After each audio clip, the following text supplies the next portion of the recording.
안녕, 반가워. 최근 넷플릭스에서 인기를 끌었던 한국 시리즈 경성 크리처에 대해서 들어본 적 있니? 이 드라마를 통해서 외국 친구들이 100년이 아직 되지 않은 한국의 아픈 역사에 관심을 가지게 되었대. 요즘 세계적으로 접할 수 있는 K-팝, K-드라마, K-뷰티, K-푸드가 외국 친구들에게 많은 관심을 끌고 있는 것 같아. 대한민국의 문화가 이렇게 세계로 널리 알려지니까 외국 친구들과 더 가까워지는 기분이 들어. 드라마 내용을 소개하기 전에 먼저 한국의 과거와 현재를 살펴볼 거야. 이야기를 나누면서 한국을 여행하는 기분으로 새롭게 써볼게. 외국 친구들이 더 쉽게 이해할 수 있었으면 좋겠어. 아름다운 서울의 이야기로 시작해볼게. 서울의 역사야말로 반전 드라마라고 할 수 있거든. 지금부터 서울의 역사적인 유적지부터 현대적인 모습들을 함께 상상해봐. 경성 크리처의 시리즈 제목에서 경성이 무슨 뜻인지 알아? 외국 친구들은 무엇을 의미하는지 아마 잘 모를 것 같아. 경성은 바로 현재 대한민국의 수도인 서울을 일제강점기에 부르던 이름이었어.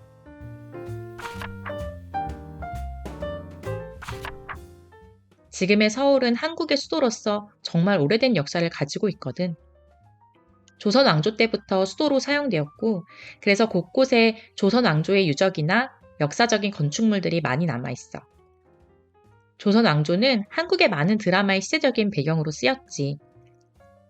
화려한 색감의 전통 의상인 한복과 기와로 우아하게 지은 궁궐의 모습을 통해서도 가장 한국적인 이미지로 알려져 왔어. 예를 들어 창경궁이나 경복궁 같은 곳들은 그 시대의 역사를 직접 보여주는 대표적인 장소들이야. 이렇게 옛 수도로서 서울은 화려하고 우아한 도시였어.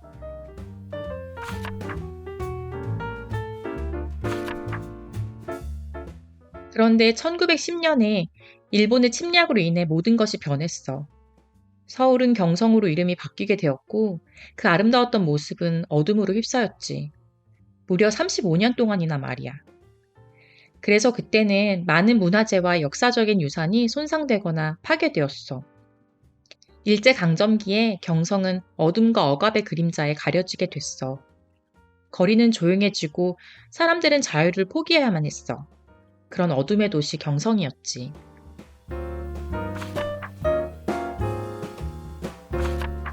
하지만 다행히도 대한민국이 독립하고 나서는 다시 서울이 한국의 수도로서 역할을 되찾게 되었어. 그리고 현재의 서울은 역사와 현대가 조화롭게 어우러진 멋진 도시로 자리 잡았어. 역사적인 유산과 현대적인 발전이 함께 어우러진 이 특별한 도시는 이제 한류의 중심이 되었지.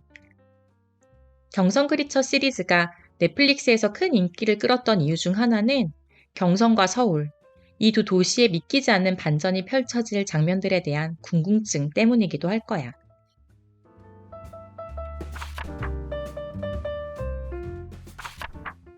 다음으로는 경성 크리처의 주인공을 알아볼게.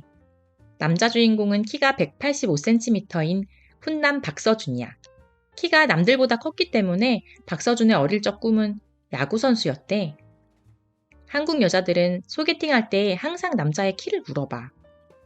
보통 180cm 이상의 키 큰 남자들이 인기가 많다고 보면 돼. 키 큰 남자 주인공 박서준이 드라마에서 맡은 역할은 일제강점기의 경성에서 가장 큰 전당포를 운영하는 장태산이라는 사람이야. 전당포는 물건을 맡기면 돈을 빌려주는 곳이야. 물론 요즘에는 이런 곳들이 많이 사라졌어. 여자 주인공은 2020년 부부의 세계라는 드라마로 크게 유명해진 한소희야. 한소희가 출연한 마이네임이라는 드라마도 넷플릭스에 있으니까 꼭 한번 보기를 추천해. 액션의 완성도가 꽤 높고 몰입도가 장난이 아니야. 드라마에서 한소희가 맡은 역할은 윤채옥이라는 심부름센터 여직원이야. 싸움을 아주 잘했어. 심부름센터는 흥신소라고도 부르는데 돈을 주면 사람을 찾아주거나 법적으로 해결하기 어려운 일들을 처리해주는 곳이야. 윤채옥은 아버지와 함께 경성의 실력 있는 심부름센터에서 일하기로 유명한데 사실은 어릴 적 잃어버린 엄마를 찾기 위해서 이 일을 시작하게 되었어. 마지막으로는 경성 크리처의 시대적인 배경을 좀 더 자세히 알아볼까? 어렵지 않아. 대한민국이라는 현재의 정식 국가명은 1948년 8월 15일에 정해진 거야. 대한민국의 근본이 되는 국가였던 대한제국은 조선 왕조 이후에 1897년부터 1910년까지 존재했어. 그런데 1910년 일본에 의한 강제적인 조약으로 대한제국은 사라져 없어지고 대한민국은 세워지지 않은 채 일본의 식민지가 되었지.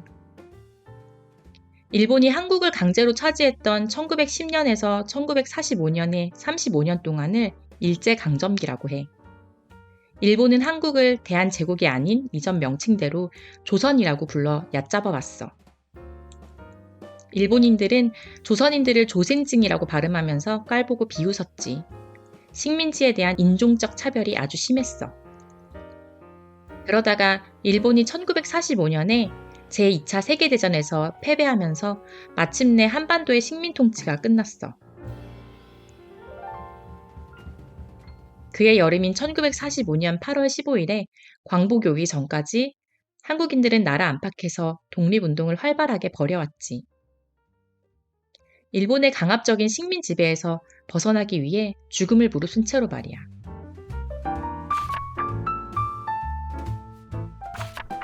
때를 거슬러 올라가면 1919년 3월 1일은 한국인들에게 아주 중요한 사건이 있었던 날이야.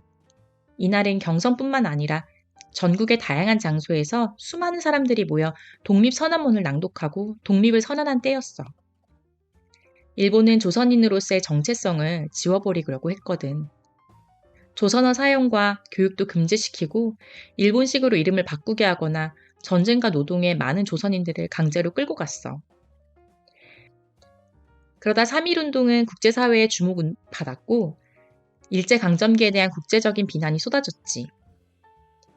외국에서 한국의 평화적 독립운동에 대한 인식이 높아진 기회이기도 해. 드라마에서도 애국단이라는 이름이 나오는데 이는 실제 독립군들로 활동한 집단 중 하나야. 드라마 제목은 그런 어둠의 경성에서 인간의 욕심에 의해 탄생한 괴물을 상징하려고 경성 크리처로 지은 것 같아.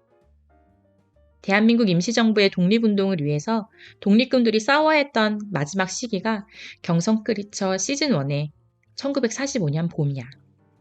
그해 여름 광복의 빛을 보기 전 어둠이 가장 짙었던 일제강점기의 끝 무렵이었어.